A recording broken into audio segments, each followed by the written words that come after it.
Welcome to the Crimeycade podcast, and I know what one particular person is thinking is like, where's the new intro? Where's the new intro? But I got the new intro ready to go, but I'm going to set this up a little bit first. And I'm about to be joined by one crazy critter who, I guess, things happen and plans don't always pan out. Stand by, Mr. Bloody Wars Tournament. I originally had a guest scheduled, but the terror of my orange little fiend, Ginger, I think caused a family emergency and he could not make it in. So, I've got a couple of people who have joined me, and we'll have a little bit of chat. I mean, I went 3 hours and 45 minutes last week. Yeah. Now, did I talk for all 3 hours and 45 minutes? Not quite. 2 of the segments were taped, but no.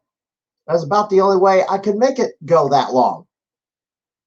So, for the benefit of one Mr. J.P. Pitts, he made me a new intro for this podcast. So,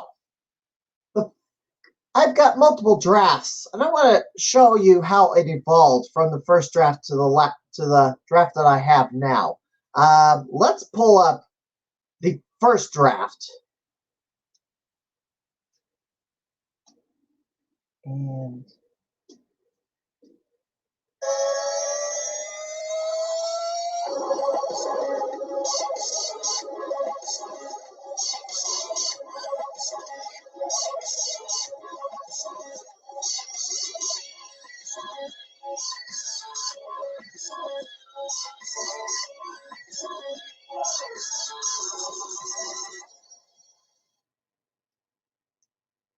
all right, that was the first draft. I had to plug this because the sound won't even go through if I have the headphones plugged in.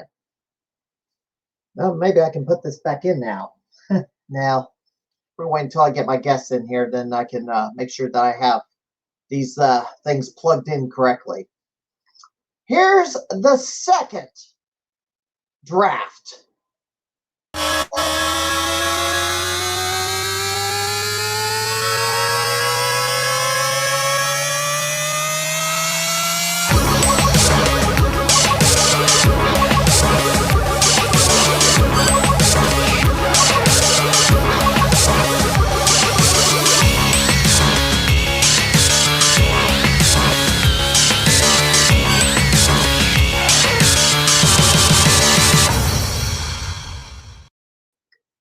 All right, that was a little better, but I think I can make even further improvements to it.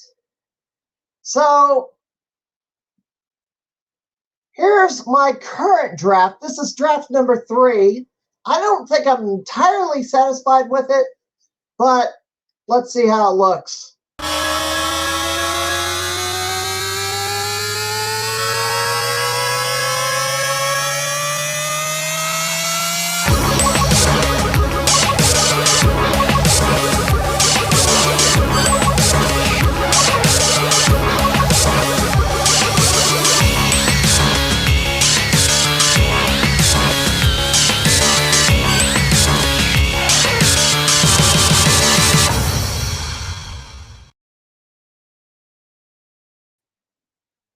All right, that's my current draft. Can everybody hear me? I gotta make sure that I got audio again.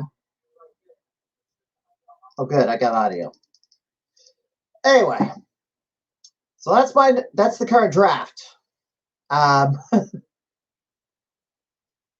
So it's still a work in progress, I think. I get. And the winner is about to join me again. If you want up here, come here. Come on, Cody. Come on. Come on. You want to look for the camera? Come on. He's just sitting there. What a tease. He's just sitting right here. He's right there. He's sitting there, whining and crying. Yeah, he's looking at the camera. He doesn't want to come on the show.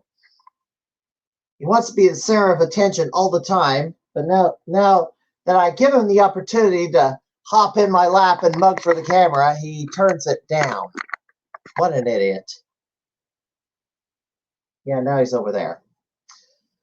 Oh, wow. Okay.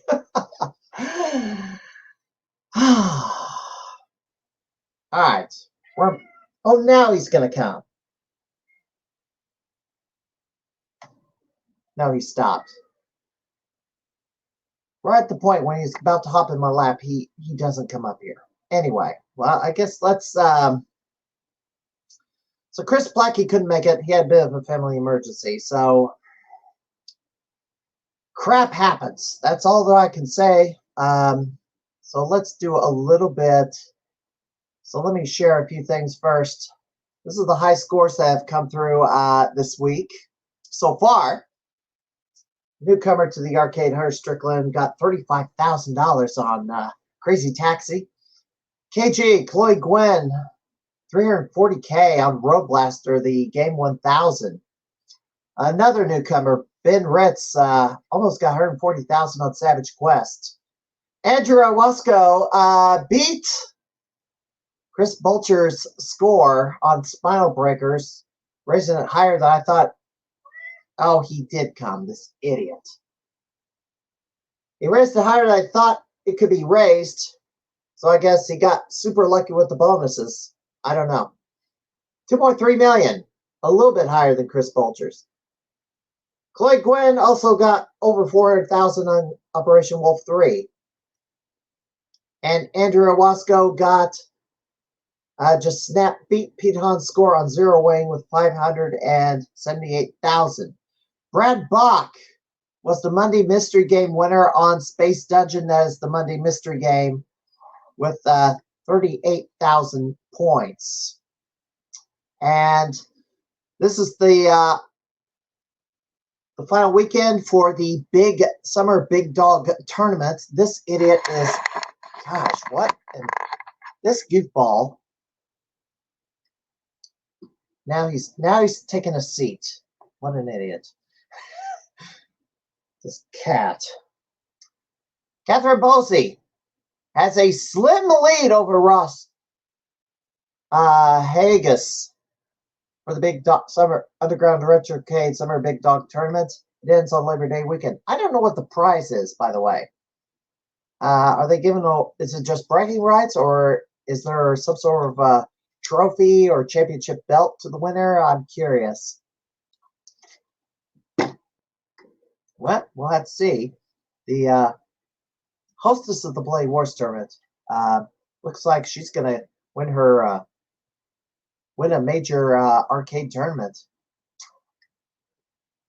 And the chase for tokens. Look at Andrew with Space Dungeon on the floor. That number keeps going up and up and up for him. He's catching up to Jimbo Slice. He's within 400 tokens, so he might catch him before the end of the year.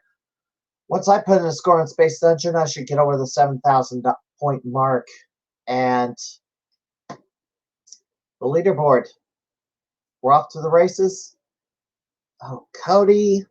Now he's going to sit on the keyboard. He's going to sit on the desk. So now I got to find a new spot for the keyboard because Cody has taken over the table, as usual. What an idiot. We're going to catch up on comments in a second because KG just had a little bit of an update, but the standings right now, there they are. No change from last week, but Andrew has not been able to get above 190 high scores. He's been hanging around the 190 mark for quite some time. He just can't get very far, can't close in on that 200 mark. He gets a few scores, and then somebody takes him almost immediately. So somebody's trying to stop him. Oh gosh. Well, we're going to hold off on this because that will be a question for somebody sitting in the green room in a second. Jungle King, scores for that are going to close this Saturday. I've been begging for somebody to beat my score on Jungle King of 24,000, and Andrew did come in and beat that score and take the lead on that. So Galvin Ghost Arcade looks like they're in position to finally win an Arcade Wars for the first time in a while. And Doc Mack is going to be happy to see that. Very happy to see that. Cody's just slapping my mouse. Ah, good grief. And if you haven't joined, please follow the Crimeycade podcast on Facebook. Facebook.com/Crimeycade. I don't know if I have any more slides. Yeah, the upcoming events will hold off till later. So let's bring in let's catch up on comments for a second.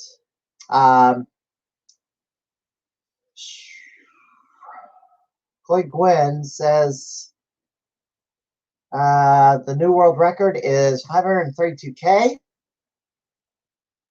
The kid has 1cc'd it. First one to 1cc it after the unveiling as Game 1000. Congratulations to KG for pulling this off. Anyway, in the green room, we have a couple of people. And I got to make sure one person's watching their screen, the other is doing their homework. He just pulled his set up. All right. And waved. Let's bring in first person who I thought was going to win Gamer of the Year, but just barely got beat. Surprise turn of events, and we got a different outcome. Welcome, Jim Patzer. How are we doing tonight? Hey, Steven. Yeah, hanging in there. All right. Also in the green room, he's a regular at the Blaze Wars tournament.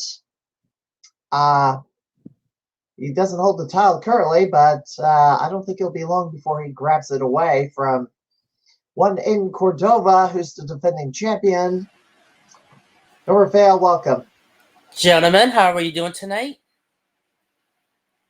Well, it's hot, it's humid, and thank God for central air. Thank God for central air. I'm not sure. Oh, there. It's emoting there.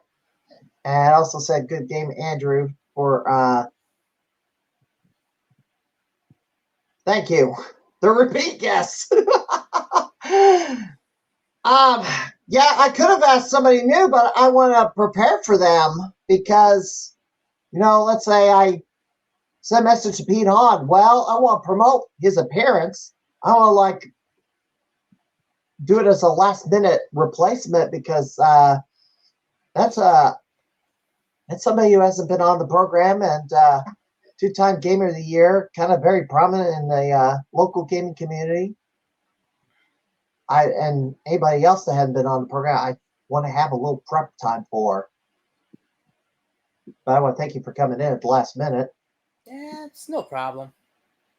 There might be somebody else. There might be somebody else that comes in. So I don't know if you were able to listen to all the stuff I talked about last week. I know it was pretty long. I caught some of it for sure, but I did. Yeah, I did manage. Yeah, I managed to catch the whole thing about the T20, the Game 1000, especially the Gamer of the Year controversy. And you've hit on pretty much the same points that I had when I made my video back then. So, yeah. I mean, I didn't listen to your comments, but I didn't use your video as a cheat sheet. So I just that's fine. That's fine. I just come to realize after I replayed my own video, I realized my sound was coming very low because I was doing it straight from my computer and not my cell phone. So, but yeah. Yeah, wild times, I guess. Jim, I thought you were going to win it, but it didn't happen. I did too. Actually, I was never so sure of myself. I always felt that maybe the Arcade Wars thing would count against me rather than for me. And I understand that, and it's totally okay. It's Doc's perspective. It's his award to hand out. So I totally get it. Xerxes is a phenomenal competitor. I can't really say anything bad about that. I think for me, the biggest disappointment would be that I feel like it kind of devalues some of the all-time high scoring stuff a little bit. It's what Xerxes does in the space of 3 days is amazing, and he's incredible. But his talent, and it's a very specialized talent, is that he just learns games faster than anybody else. Yeah, which is incredible, and unmatched. But it's not all there is to say about what makes a talented gamer. It's not everything.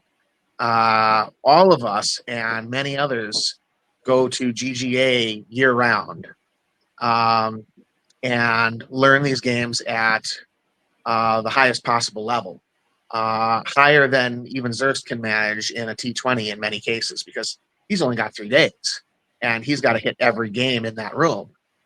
And that would be my concern about the pick. That's where I think it gets controversial, is those all-time high scores. I mean, that's the absolute pinnacle, and they're not really measured in how long it took you to get that good, how long it took you to figure out how to master the game at that level, because there is no real measure. These aren't new games, even when Doc touts them as such. They're new to GGA, but they're 30 and 40-year-old games on average. So you don't really, nobody other than maybe the very young are really being exposed to them for the very first time. And I just think that whoever, gets a title like Gamer of the Year, I think those all-time high scores really should count for more. I did make a few discoveries researching my editorial. Doc said, like, he looks at data. Well, I went and reviewed the data. I did notice that comparing Xerxes' performance in 23 versus 24, and I think I still have this. I haven't deleted it. There we go. Let me put this back up on the screen. So these were the house highs and world records out of T20. In 2023, Xerxes had 9 of the T20 highs. This year, it was 5, 5, and 5. Eric Pearl and John Liming actually improved on their 2020 run, or 23 run, because they got 5 high scores each. Pearl actually only had 1, and Liming had 3 last year.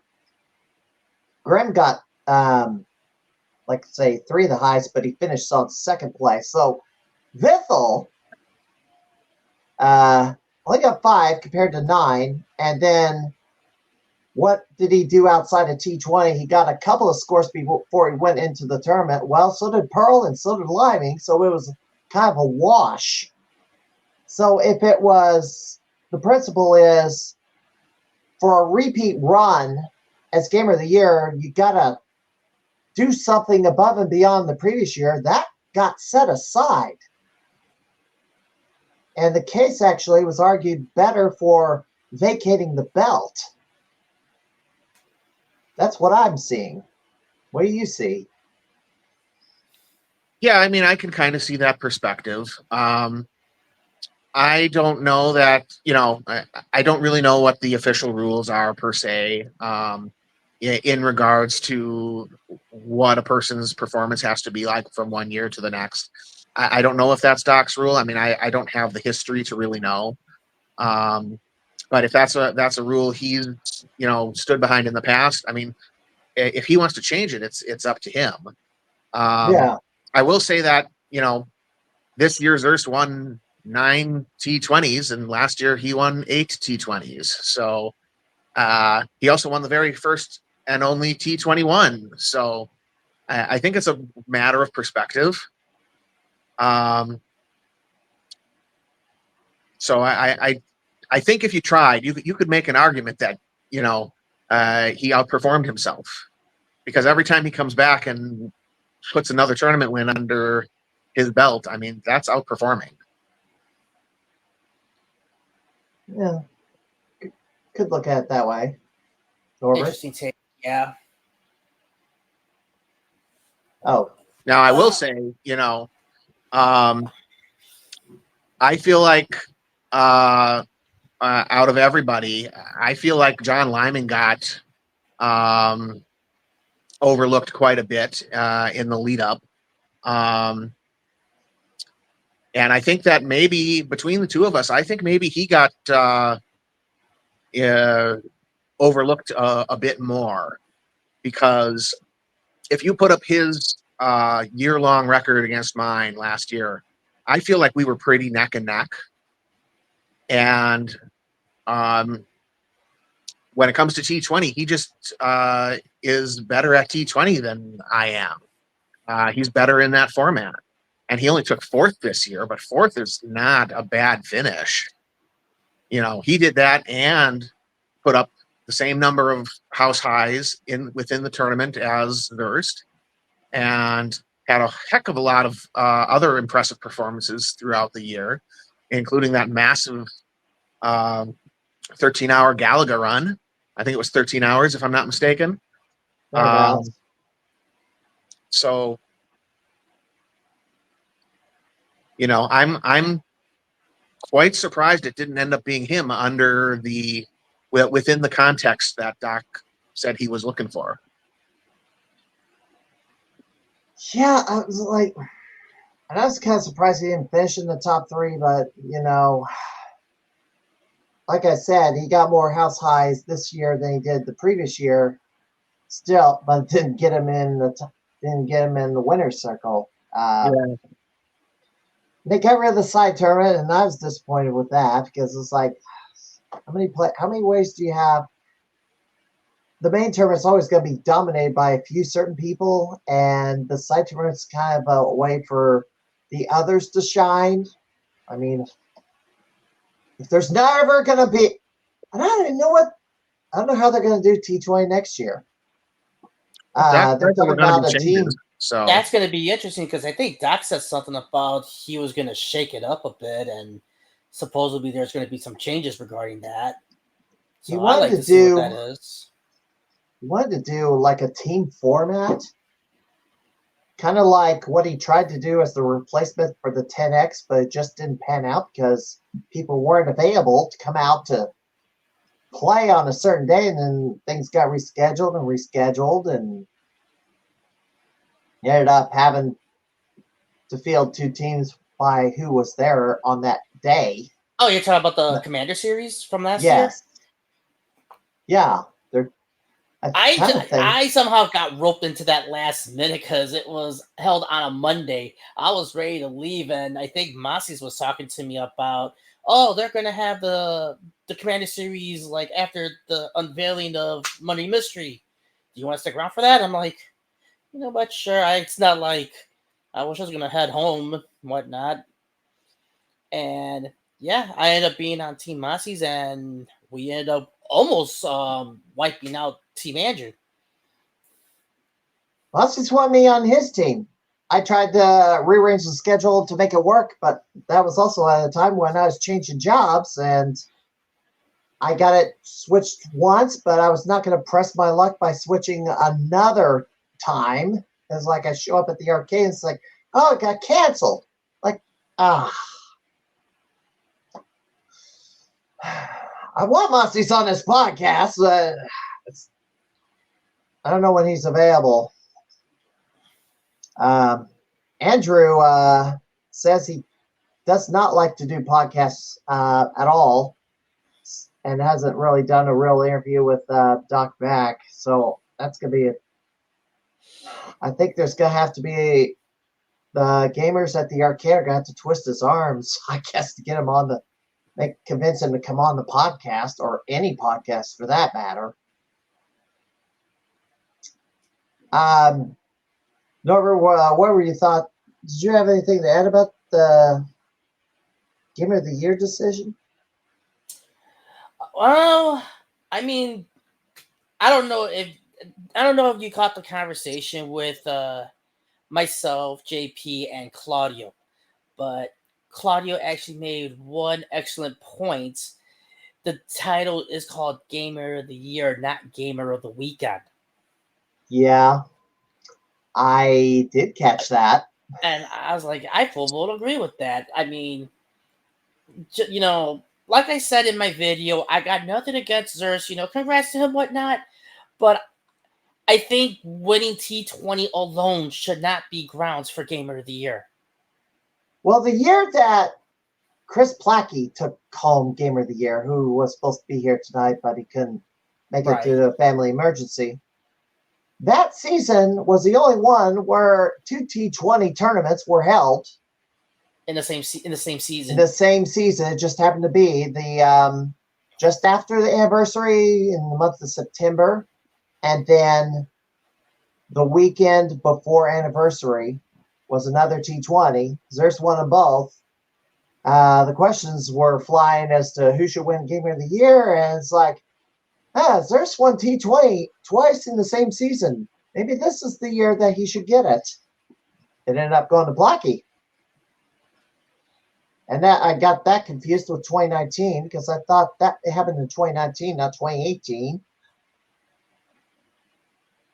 Oh, well. You're shaking your head. You're not sure. I don't know what to honestly say. Because that is weird. I mean, honestly, that should have been the year Xerxes would have won Gamer of the Year, rightfully so, for winning 2 T20s like that. Although I think what put it over the top for Chris Plackey was he was the first one to complete the Gamer Achievement book and get himself an arcade game as the prize. So that's a pretty big thing. That probably put him over the top that year. Assuming that I got the timeline correct as to when he did it. Yeah, and it always seems like every year it's like the rules changes for Gamer of the Year too. It's like it's either something gets added into the qualification or something gets taken out completely. Well, there is okay, we got a good question here. Okay. The Gamer Achievement book. There's a they give you a sheet with a checklist of like 100 items, I believe. They all have point values. And it tells you what feat you have to do, whether it's, I don't know, get a certain, this cat, get a certain score in a game, or maybe meet a certain gamer, or maybe, I don't know, be the first person, like, I don't know, first customer of the day, or last customer to leave. Well, or dress up in a suit, like sharp dressed man or woman. Right, I remember that. I think there was one for cosplay too. Cosplay was somewhere in there. One of my favorite achievements from that book was beat the entire King of Fighters series. All of them, from 94 to 13, and the spinoffs. And I managed to do that. But some other achievements included visiting other arcades, with a few of them were way out of state. So if you went all the way to Grinkers, you would get 1,000 points. Yeah, there was another one. Idaho. I forgot there was one. I forgot what the old name, but it changed their name to Arcade Galactica now. I forgot what the name was before, but if you went to visit that arcade as well, you get points as well. So yeah, there was a lot of different different achievements. It has evolved over time because some of them are not doable now, like Bowl 300 game on The Simpsons bowling, because the game was removed from the arcade. Mm-hmm. I don't know if it's ever going to come back. I kind of miss Simpsons bowling, actually. I don't know if he's ever... The modder died on the original, but I don't know if he's just... Maybe looking for more space, considering right now, oh my gosh. I don't know how you could keep adding every new game on Monday and find the space to do it, to place them. Well, they're combining games. So even then, you're still having difficulty trying to find some more room for some of those games. Yeah. The other thing that, that 1 year, or the last side tournament that was held, I suggested, here's the answer to your space problems. Convert all the games to cabarets, which are half as wide. That won't happen, but... It'd be one way to do it, but I don't know. I'm a fan of the full-size ones, so 2-in-1 seem to be the most efficient solution for now. Yeah, until they can build a third floor. Mm-hmm. Or... What do you mean? Not a third floor. Build another floor. Let's put it that way. Yeah. Well, I mean, if you're going to build... If you're going to, DACA has already said he wants to do 3, so, you wouldn't build a second and stop there. You would just get it all done all at once. Yeah. The question is, does the existing structure, can it handle it? And somebody's fearing, can it hold all that weight? Will the building collapse? I hope not. And plus, these buildings, I think they're not all the same type of building. There's buildings that are joined together. I don't know if they were ever separate years ago, decades ago. But the fourth building doesn't look like is not the same configuration as and structure. Different types of bricks. I think cinder blocks is the outside walls. Canton is like regular bricks. The middle of the whole thing is kind of like regular strip mall. So that's going to be a bit of an adventure to build 2 more floors. But I think part of the new floors are not going to be over Canton. Well, the apartment that's already there can be part of the second floor, but I don't think it's going to be part of the third floor. It's not going to have a third floor on top of that part of the building.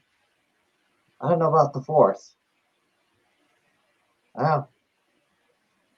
It's something for down the road, I guess, unless they get another building and then start moving some of the games in there temporarily.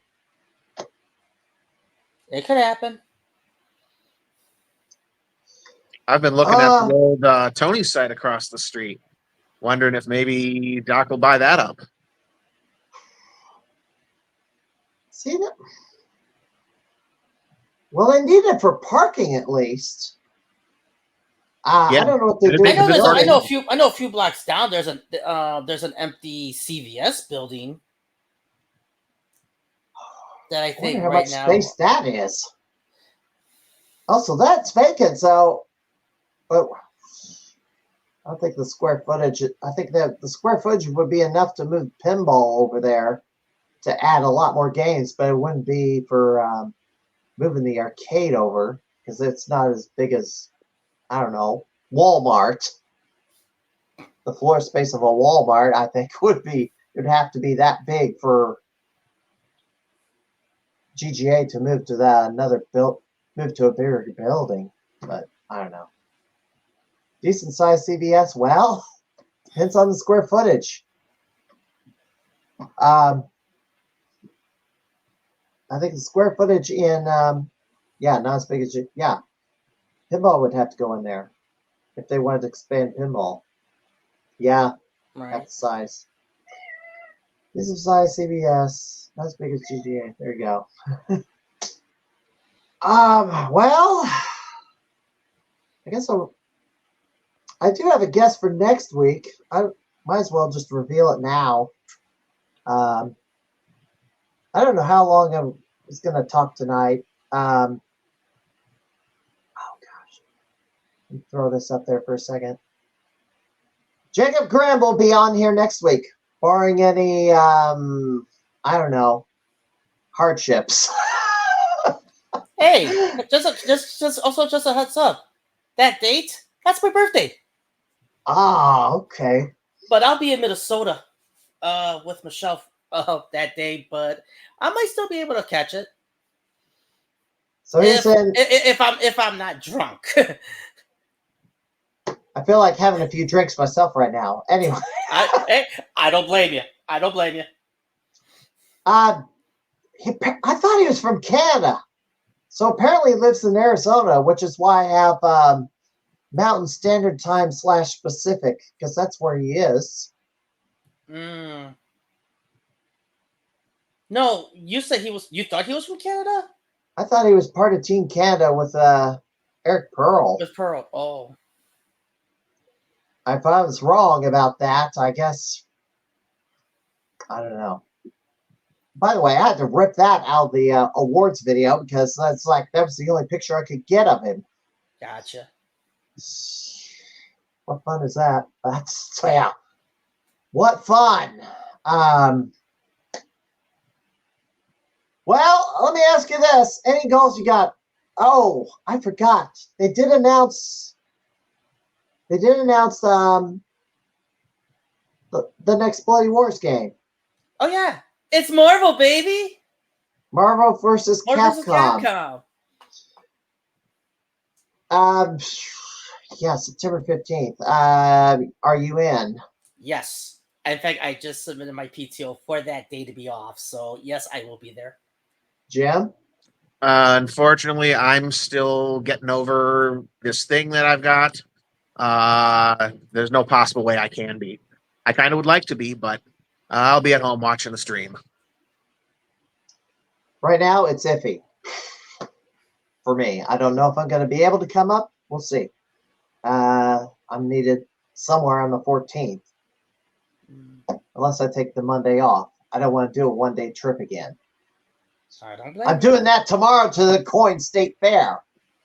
I was needed to film again, and since this is Labor Day weekend, I kind of want to be at GGA and get some ground regained.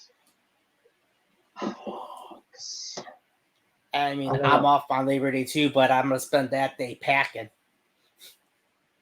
So where are you heading off to? Minnesota.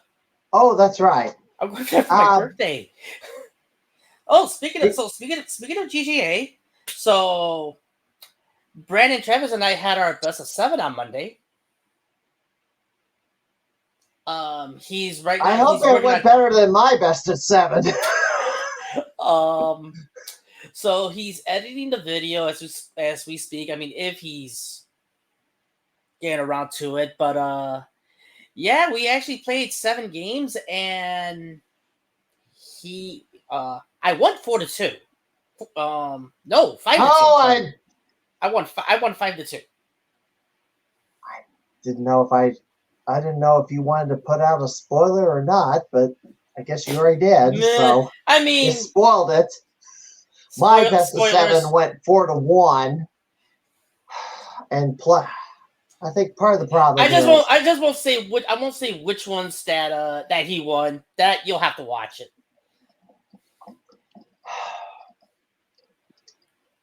The problem with my best of 7 was I had less than 24 hours warning. JP asked me to do a best of 7 against Damian Cordova the night before, and I hadn't picked any games. He asked me to pick the games. Well, even if I pick the games, I still need to play each one of them to warm up a bit. Well, I can't really do that during the day because I'm at work, and then the podcast started about, I don't know, a little bit 7, and I had some errands to run, and before that, I did. You know what? I did catch you versus Damien on this past Bloodcast. I did see that. But all I had time for was confirming or verifying that the controllers were right, and the maps were right, and I didn't have glitches. Because hey, look at it this way: at least you managed to win a game. You actually managed to. I should have won more than one. I think I'm gonna have to. I seriously. I think I'm gonna have to have a. I think we're gonna have to have a second best of 7, but maybe at the arcade itself. I seriously thought you were gonna take Breaker's Revenge from Damien. Well, so did I seriously thought, because you had him going. I thought you had that going. The one that you won was Vampire Savior, wasn't it? Yeah. Was it? Yeah, that one was good.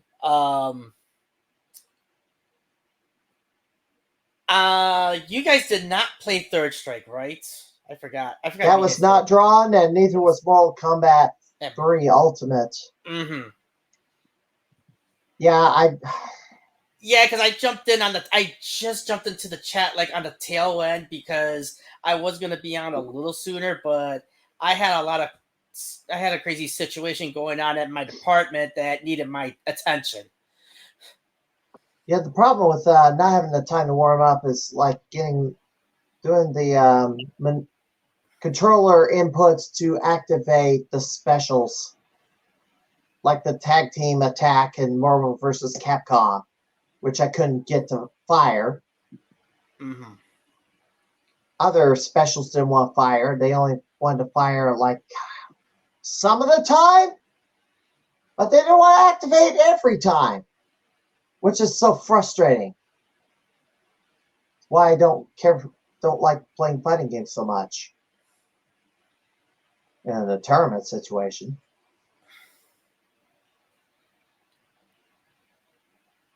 It is what it is. I mean, you managed to activate it almost every time. Or how often does it fail when you do the input but doesn't fire? Rarely.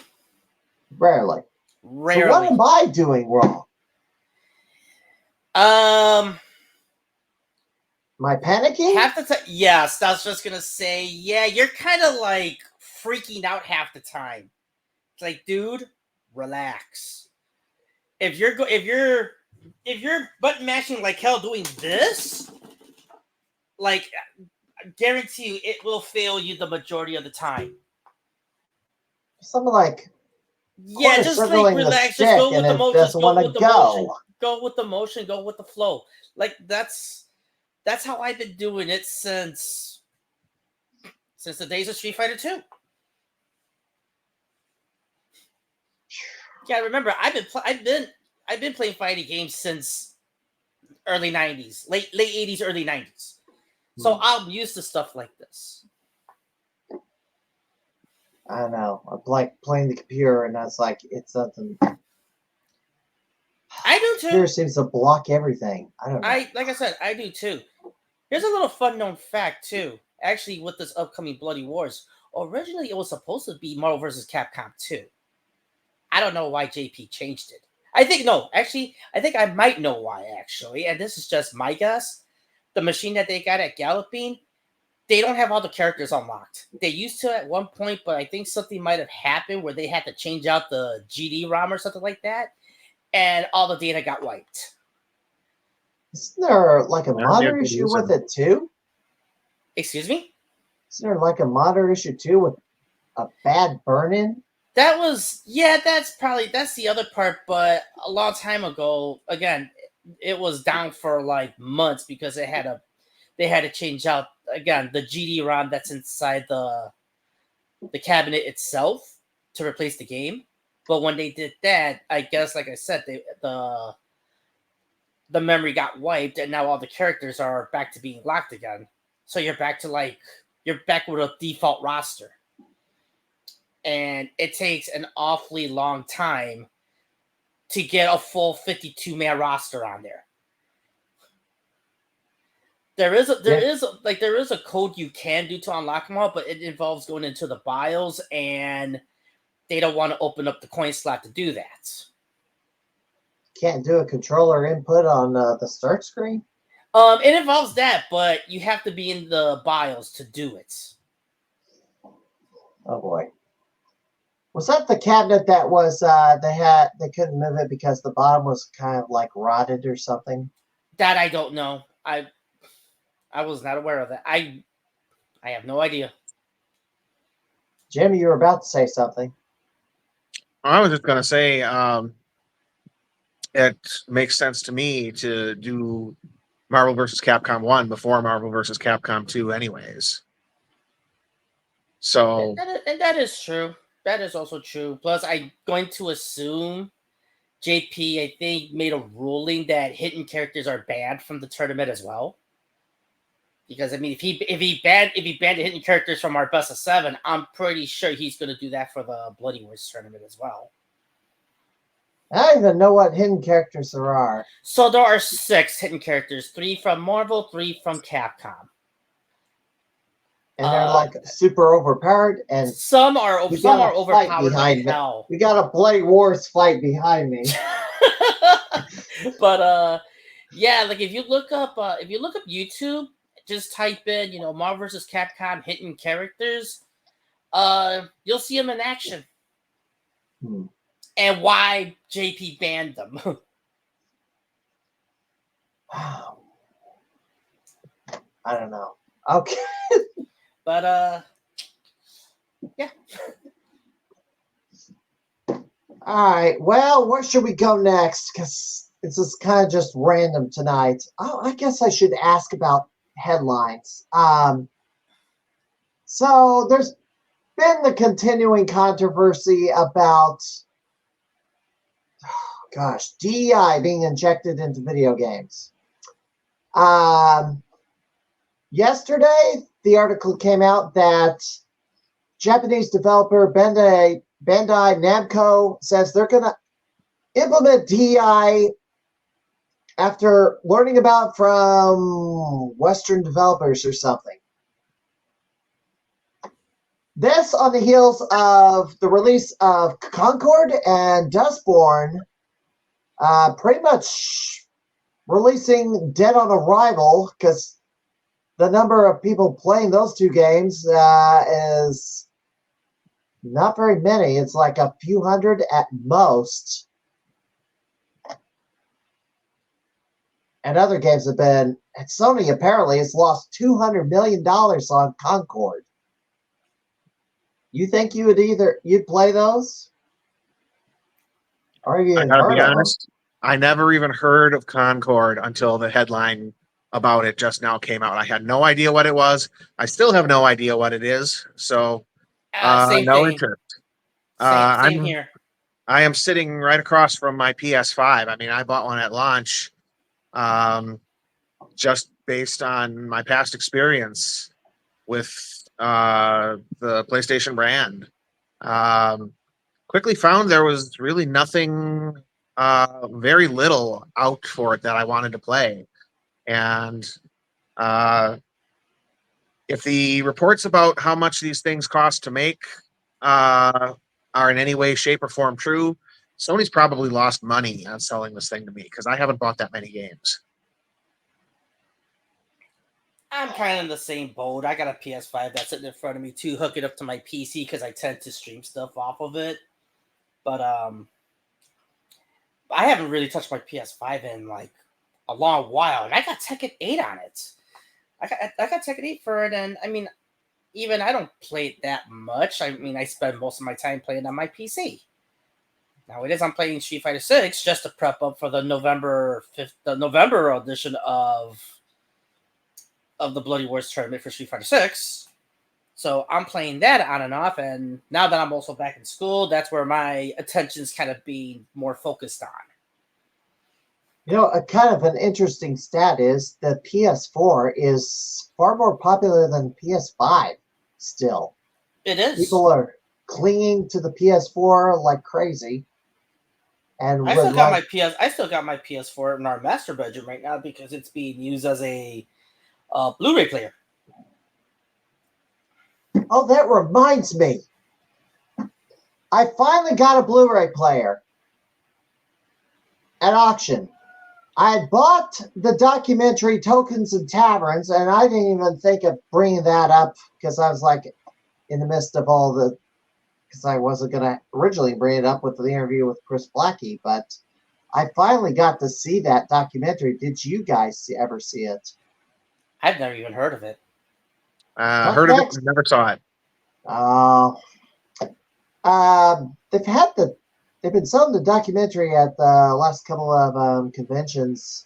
Doc Mack, yes, Galvin Ghost is featured in the documentary.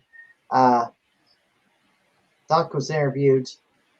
Good grief. The ironic thing about this documentary is it starts out February. The story starts in February 2020. Well, in Florida. Well, you can see where this documentary went. It was not these barcades were opening. People were playing tournaments and stuff, and then a month later, everything got shut down, and then these barcade owners were struggling to survive in the pandemic, and some of them had to convert to coffee shops, which were supposedly legal but not bars, to keep going.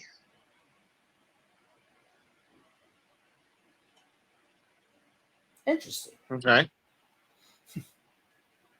I mean, it took quite a while, but not everybody was able to come back, sadly. Of course, years later, It's just like, after watching this, I'm just like not happy because of all we've learned since in the last 4 years. Some of the stuff that they were trying to do to kind of stop the spread didn't really help, and people got hurt worse in the end. Thankfully, GGA Galvin Ghost weathered the storm. Underground Retrocade weathered the storm. Not everybody did. I think Grinkers weathered the storm, but could not survive very long after the pandemic was over. There's probably some other stories, but I think that's a really good point. I mean, there was a bunch of places that I know of that didn't make it through all that, and I remember that was right about the time that I started getting into the retro arcade scene, and it was really quite a disappointment to me that the government treated it the way that they did, because it was clear, if you were following their actions and the order in which they did them, that it was purely political theatrics, money motivated. There was no logic or reasoning behind their decision other than that. And there are definitely places that had to close down because of it. And it bugs me to this day, because definitely the government hurt more than it helped, by far. That always... Which is kind of a running theme for the government, but yeah. The most scary thing you ever hear is, "I'm from the government, I'm here to help." Mm-hmm. Yeah, that's going to ring true forever.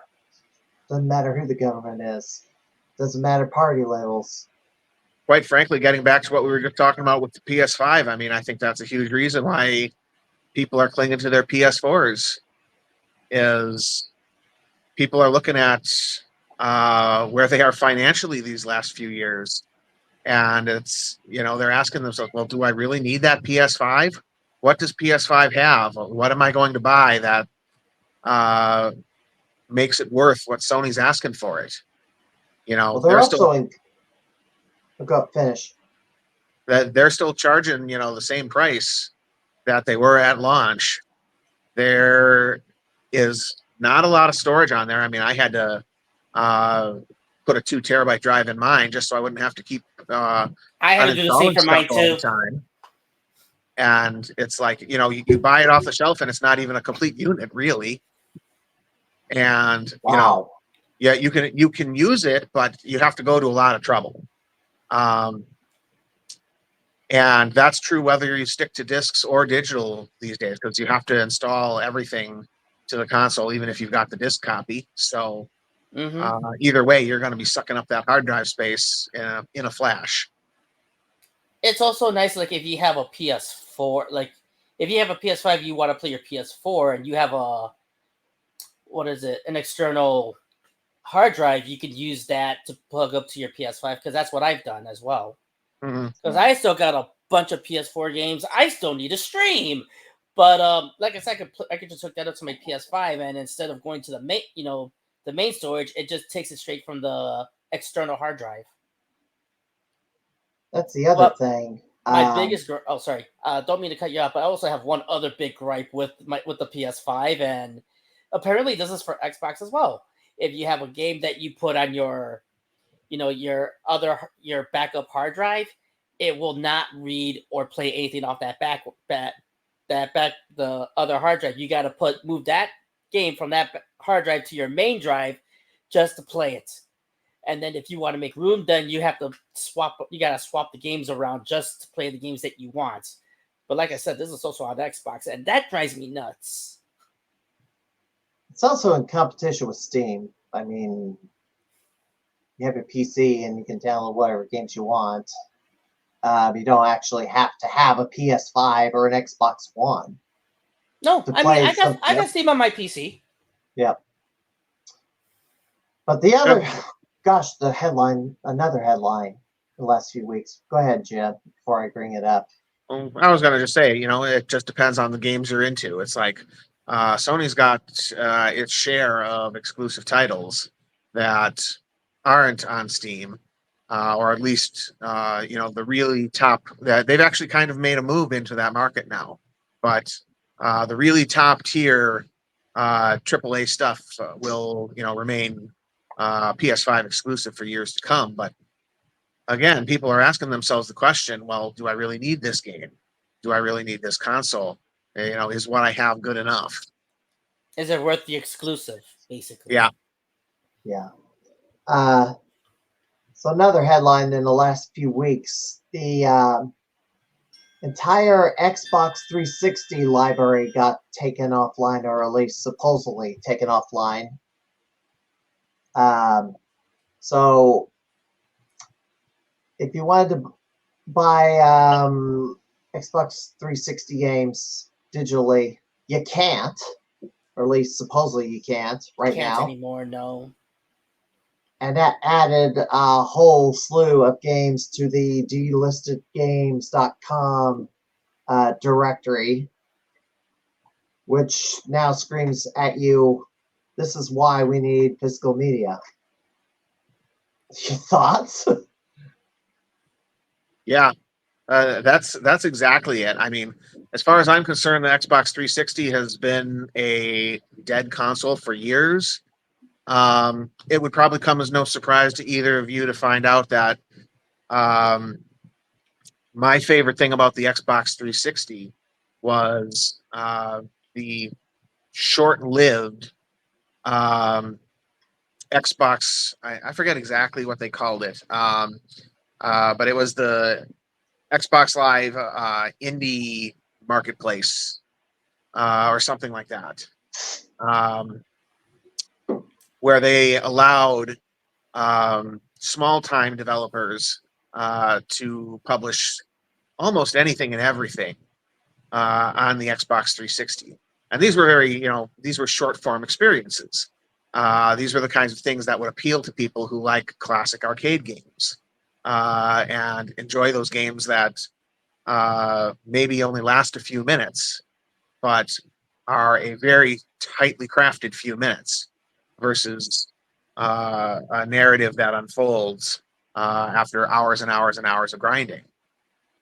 And that was there on Xbox 360 for a while.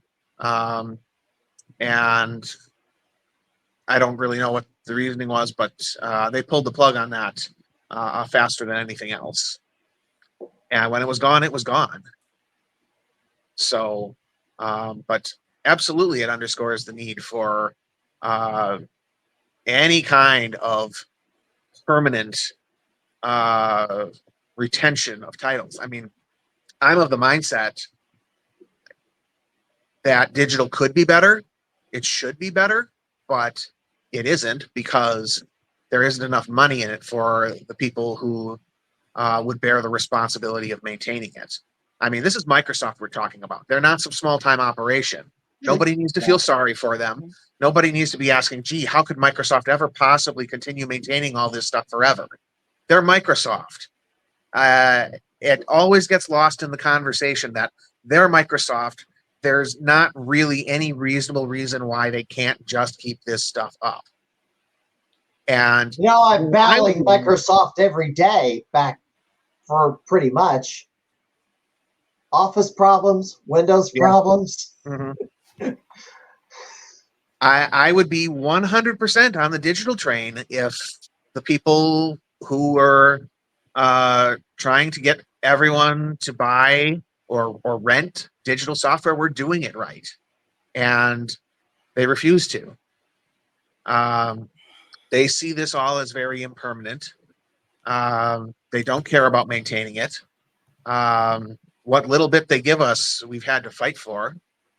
And at the end of it all, it just all goes away, just like Xbox 360 just did. It's gone. Nintendo DS too, by the way. Yep. Yeah, Sony just went down. has flushed parts of its digital catalog away. But if I'm not mistaken, I think PS3 still has their stores still open, if I'm not mistaken. Or did that get taken down? I don't recall hearing of it going down. It used it was like I think it was like last year they were talking about taking it down, but I think they had such a huge backlash that they decided, okay, we're not going to take it down just yet. Yeah.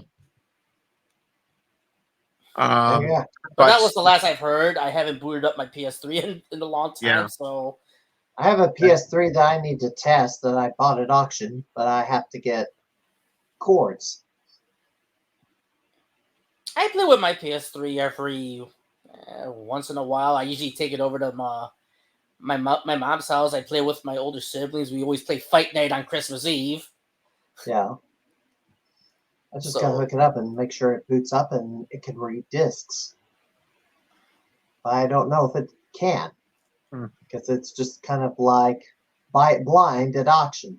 Yeah. This is the second. Yeah, I had to buy a second PS3 because the first one that I got, the laser disc died. The disc reader died. I have 3 PS2s. None of them work. They were all bought at garage sales or auction. Actually, I had 2. And both of them, both the laser discs died on me. So right now, the one I got is actually Michelle's. And right now, that's currently working. I wish they replaced. Gosh, can't we replace the CD drives with something that works? I mean, there's all these junk computer parts out there from all these PCs being decommissioned. You can't use any of those drives. There are a couple of gaming consoles where you can replace a disk drive with a USB reader. The Dreamcast has something like that, where you can mod out the disk drive and you can put in a USB reader that reads all the Dreamcast games. Nintendo Switch is not CD based, not disc based. No, It's game cards. it's game cartridge. SD cards like this one. Mm-hmm. Got my little Yep. bad boy here. This is and this was a wedding gift, by the way. I had mine as a wedding gift.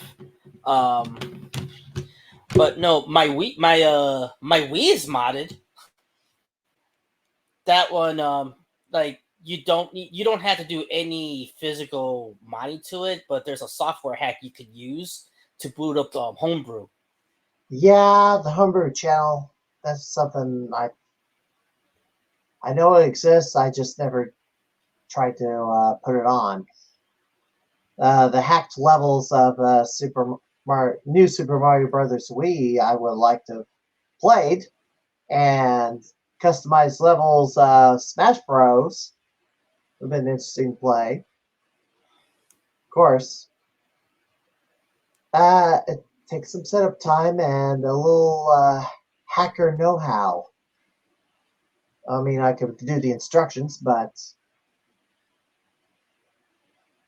it's a time-consuming effort, and there's all these games I've got that I haven't played.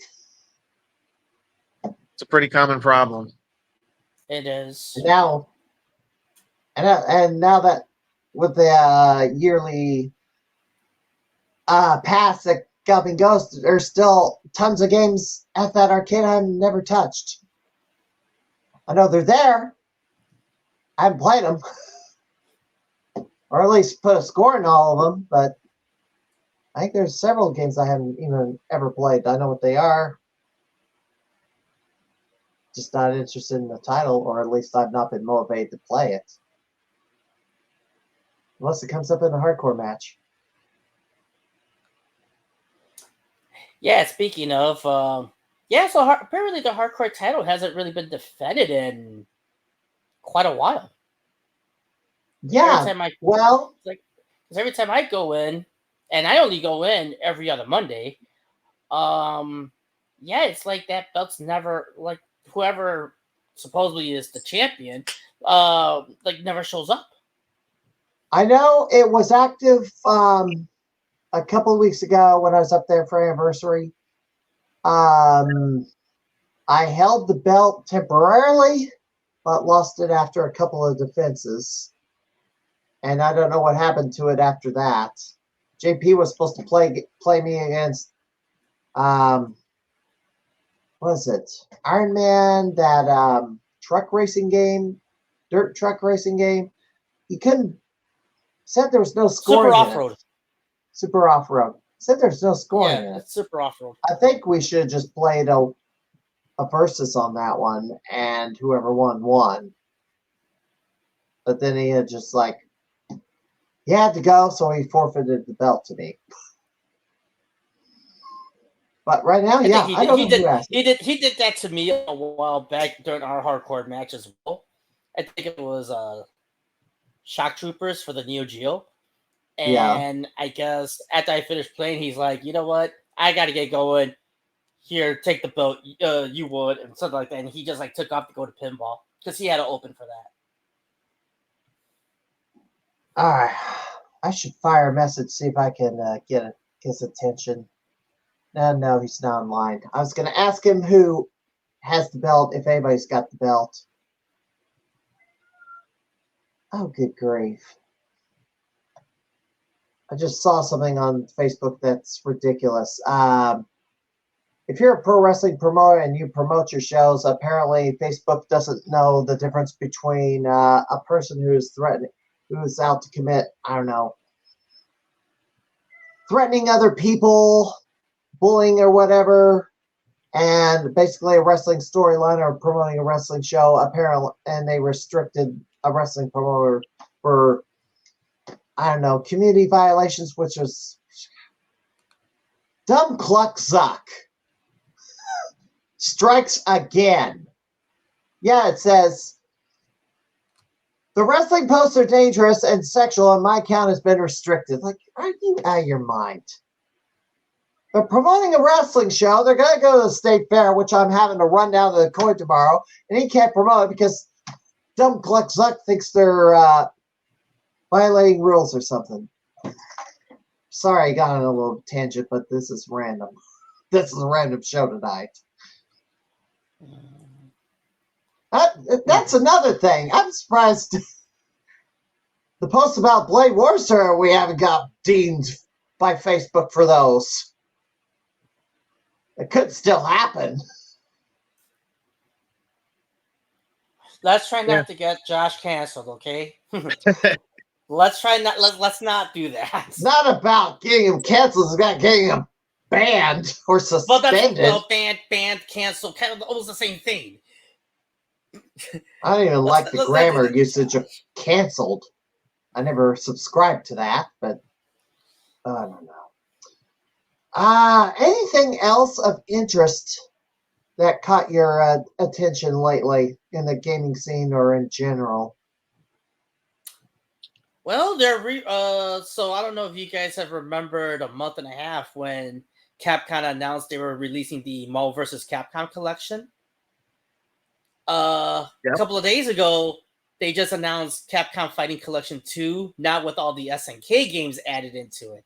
So stuff like Capcom vs. SNK 1, Capcom SNK 2, Power Stone. That made Josh real happy. Power Stone 2, Capcom Fighting Evolution, Street Fighter Alpha 3 Upper. What was the other ones? I know I'm missing a few more in there, but it's like 8 games. They're like 8 games, and it's coming out in 2025. The long lost prototype, Capcom All Stars, was that in there? Hell no. Nope. One could only hope, but no. But again, if you want something similar to it, Capcom Fighting Evolution. That's in there. That was one of the choices for Game 1000. What did you think of Game 1000? Yeah, the Laserdisc game, Road Blaster. I mean, I think it's a respectable Game 1000. I mean, being that it's a Laserdisc, whatnot. But my question was, I wonder if this was the game they had planned all along, or... According to Doc, it was, I thought. I mean, the whole thing, they had almost a whole 2-hour delay to get that ready. Yeah. So that... I don't know. KG says, KG's apparently 1CC'd it today. I did see that, and supposedly they got a rule set up for submitting that score. Like supposedly, you can't. The rule use was, notes. You can't use a cheat sheet or a cheat sheet notes or whatever. Well, if you're like submitting that, how do they enforce that? That's the question. And it's like I had a cheat sheet learning the later levels of Cliffhanger or Lupin the Third. Like, how would they know you're using a cheat sheet if it's not on camera? That was going to be my question. You just openly admit to it. I don't know. Well, I mean, if you do apparently they seem to have known, or maybe they saw it on a security camera. That might be how they knew. It's or how they would know, because they'd see it on a security camera that they were playing a Laserdisc game, and they could see a piece of paper, or they're like looking off their cell phone.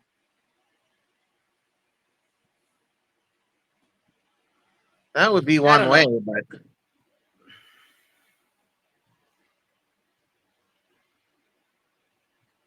that's just tricky to me to enforce, because, like, they make everybody record their games so that they have the historical record. So even if they were using the security cameras, would they then be pulling that footage and archiving that too? Who knows? Who knows? Well, if you were if you were submitting a run, then yes, the rule will be in place. If you're just like playing for just kicks, just to get through the game Well, yeah. late.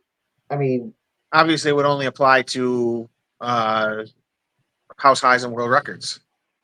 I mean, although same as somehow I should show you this. Let's hopefully, maybe I can get this going. Because I managed, can I get it to go this time? Oh, maybe? Oh, I see if I can share the screen. Presents, window. Somehow I got this going. I don't know how, but it was a major pain in the tail. This is the Daphne emulator for Dragon's Lair, which also runs other games like Cliffhanger. Anyway. You said which emulator was this? Daphne. There's also Singe. I'll have to look the game does not exit right away because it has to play the scene all the way through before it closes the window. I'm waiting for this window to shut. No, yeah. It's still playing the video even if you close it. There it goes. So now maybe I can play Cliffhanger and try to get, I guess, play for the tie. 1.8 million, which was another Blackie score, by the way. So, yeah, and I believe it. I'm not sure if it runs Road Blaster. Well, no, yes, it does. It does. I just have to. Well, it looks like I have all the videos for it. I just have to do a doggone bat file for each game. Because if I run it through the interface, it doesn't quite play ball because of, well, at least Dragon's Lair. It wants the digital leisure DVD. But they did a workaround where you could play Dragon's Lair without it. But it has to be run from the command line. I played it, but it may be a quick time game, but some of those inputs have to be done at precise times. You can't do it early, which I thought is what you had to do so much of the time, or at least get away with that. But if you do the input too early, you die.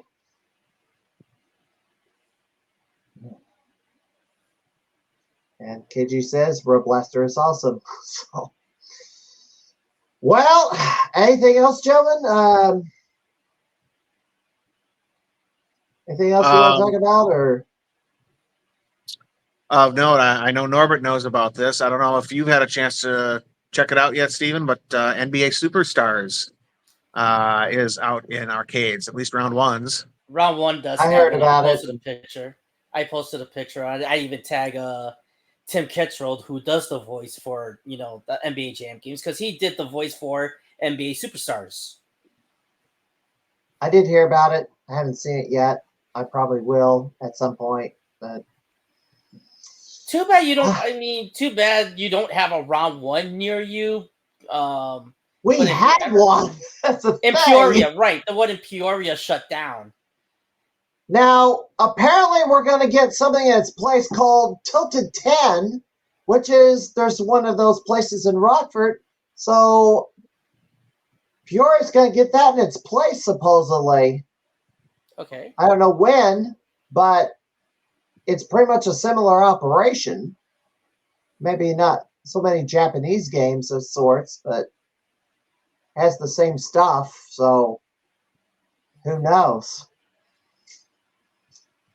Well, gentlemen, if that is it, is there anything you want to plug?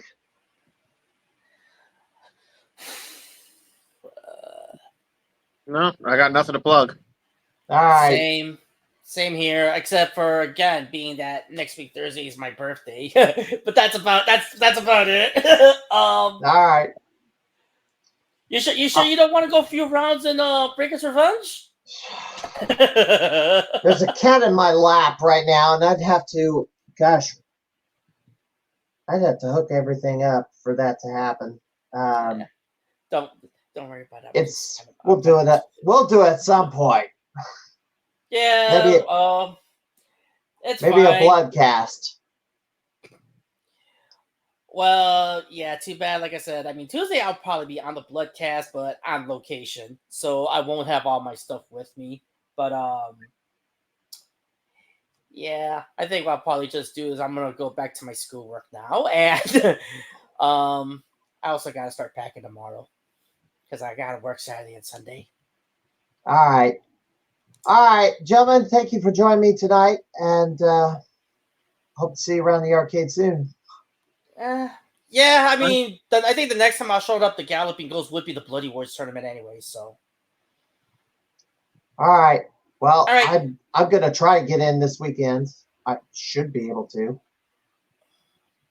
All right, but you still don't know if you're coming in for the Bloody Wars, aren't you? Not yet. We'll have to see. I mean, it's only a couple of weeks away, but yeah. I know. All right. We'll see. All I'm right, kind of looking gentlemen. for somebody to raid at this moment. I think I'm gonna. Gosh, you know what? This is. I think I'm gonna raid. Yeah, he's went. Now I'm gonna raid somebody that's been running only 2 hours. Somebody else is running. One of these games that everybody's talking about lately is Black Myth Wukong. Have you heard of that one? No. Heard of it. You've heard of it? Okay. Because the gaming news media has been complaining about what they didn't do that other game publishers did, which that ended up being the right move for the developers of Black Myth Wukong. It's a very popular game right now, and the gaming media is mad. Well, you know, they kind of don't relate to us these days. Journalism in general. Journalists in general don't relate to most of us. But anyway, that's a topic for another day. Mm-hmm. All right, Norbert, thank you for joining me. Yep. And have a good night and good luck with your studies and enjoy your vacation. Good night, gentlemen. I will catch y'all when I catch y'all. See ya. All right. All right, Jim, have a good night, and I guess keep chasing the scores, I guess, whether it's Garcade or at GGA. Yeah, we'll do. Have a good night. All right, well, that'll do it for this edition of the Crimeycade podcast. I am going to raid Lick Arcade. I was going to run down all the upcoming events, but you know what? I'll do that next week. Jacob Grimm will be on the podcast next week, so we'll see you next time. I'm the Mad Conservative Crime Fighter, Stephen Lucas. Jacob Grimm will be on the podcast next week, so have a good night, everybody.